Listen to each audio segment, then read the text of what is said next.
बंद हुई पेंशन, बुजुर्गों को टेंशन। पूरा मामला बारीकी से आपको बताते हैं, क्योंकि मध्य प्रदेश के 1 लाख से ज्यादा बुजुर्गों को आज बड़ा झटका लगा है। हर महीने मिलने वाली 600 रुपए की पेंशन को सरकार ने बंद कर दिया है। आधार अपडेशन में 1,17,000 के आसपास लोग अपात्र पाए गए हैं। सामाजिक न्याय विभाग की तरफ से जारी आदेश में आधार नंबर के मुताबिक जब नाम, आयु और पता अपडेट किया गया तो यह अपात्र पाए गए। अब इन लोगों को आधार के हिसाब से सारे दस्तावेज के साथ दोबारा आवेदन करना होगा। वहीं बुजुर्गों की पेंशन बंद करने पर विभाग को डर यह भी सता रहा है। विभाग ने आदेश जारी करते हुए कहा है, जिनकी पेंशन बंद की गई है वो सीएम हेल्पलाइन और जन सुनवाई में शिकायत करें।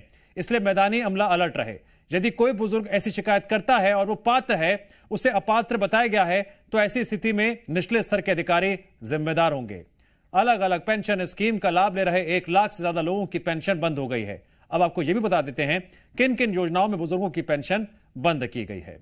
इंदिरा गांधी बुजुर्ग पेंशन योजना, सामाजिक सुरक्षा बुजुर्ग पेंशन योजना, मुख्यमंत्री सामाजिक सुरक्षा योजना, इंदिरा गांधी राष्ट्रीय विधवा पेंशन योजना, मुख्यमंत्री अविवाहित पेंशन स्कीम, सामाजिक सुरक्षा परित्यक्ता पेंशन योजना, एसएसपी दिव्यांग शिक्षा प्रोत्साहन योजना। ये तमाम योजनाएं हैं। अब पेंशन बंद होने के बाद जी मीडिया संवाददाता ने सामाजिक न्याय एवं दिव्यांगजन कल्याण मंत्री नारायण सिंह कुशवाहा से कुछ सवाल किए। सुनिए इस मामले में उनका क्या कुछ कहना है। मध्य प्रदेश सरकार में सामाजिक न्याय एवं निःशक्तजन सशक्तिकरण मंत्री कुशवाहा साहब हमारे साथ मौजूद हैं और जो अभी जानकारी सामने आई है पेंशन को लेकर उससे बातचीत करेंगे। सर, अचानक से एक आदेश जारी होता है ई केवाईसी ना होने के चलते 1,20,000 से ज्यादा जो वृद्धा पेंशन के अलग अलग योजनाओं के हितग्राही थे उन्हें अपात्र घोषित कर दिया। सर, ऐसा क्यों हुआ अचानक? नहीं, अचानक आदेश जारी नहीं हुआ, ये निरंतर प्रक्रिया चलती है और केंद्र सरकार और राज्य सरकार की ये पेंशन की योजनाएं हैं और ई केवाईसी ये समय समय पर होती है। इसका भौतिक परीक्षण होता रहता है। जो अपात्र लोग जो किसी तरीके से अगर कहीं भूल से जुड़ जाते हैं तो ये सारा परीक्षण के माध्यम से जब केवाईसी होती है तो उसमें ये निकल जाते हैं।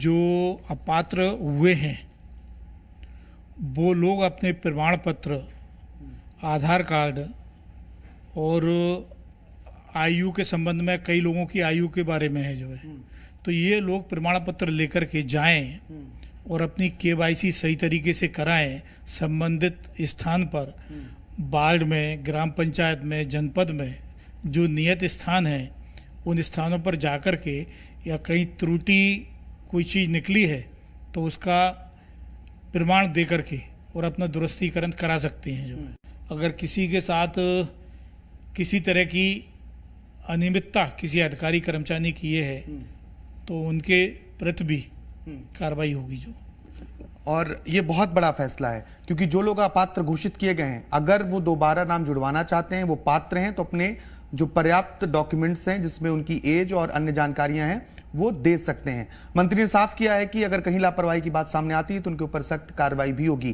कैमरा पर्सन कैलाश मालवी के साथ आकाश द्विवेदी, जी मीडिया, भोपाल। पेंशन बंद होने के फैसले को लेकर राजनीति भी शुरू हो गई है। कांग्रेस ने इस मामले में उच्च स्तरीय जांच की मांग की है। कांग्रेस का सवाल है, चुनाव के बाद आखिर इतने लोग अचानक अपात्र कैसे हो गए? ये तो बड़ी लापरवाही की ओर इशारा करता है। में ऐसी योजनाएं भी लाती और हर योजना में सबको लाभ भी पहुंचाती और ठीक चुनाव के बाद अचानक ये ऐसे अपात्र हो जाते हैं। अगर अपात्र हुए हैं तो सरकार ने इन अपात्रों को पहले पात्र कैसे बनाया? क्या इसकी उच्च स्तरीय जांच नहीं होना चाहिए? दूसरी बात, मैं एक प्रश्न और आपके माध्यम से प्रदेश सरकार से पूछना चाहता हूं कि कोई भी महिला अगर उसमें है जिसकी उम्र कम है, वो बुजुर्ग नहीं है, तो वो अगर 600 रुपये मिल रहा है बुजुर्ग पेंशनों में और 1250 मिल रहा है लाडली बहना में, तो वो महिला ने अपना नाम वहाँ से कटवा के 1250 में क्यों नहीं गई? कोई भी व्यक्ति अगर फ़ायदा लेना चाहता होता, अगर पात्र बनता है, इसी लालच में बनता है ना कि पैसा मिलेगा, तो मेरा मानना कहीं ना कहीं कोई गड़बड़ी है। कर्मचारी अधिकारियों ने सरकार को के निर्देश पे इस तरह का कोई गड़बड़ी की है। इसकी उच्च स्तरीय जांच करने के बाद